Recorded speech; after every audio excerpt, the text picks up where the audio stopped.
To perform a diagnostics test on your Samsung Galaxy S26, you're going to begin by opening Settings.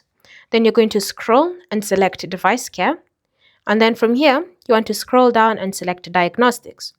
Now, once you're in this Diagnostics menu, all you need to do is simply choose which test you want to take.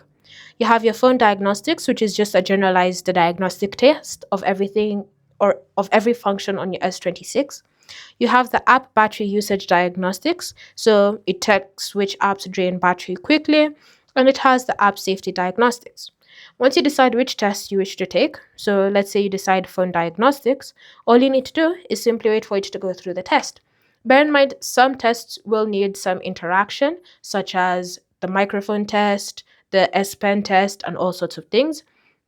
So if you come across those tests, just simply go ahead and complete them so that you can get your full diagnostics result. Thanks for watching. If you have questions or comments, leave them down below, and I'll see you in the next video.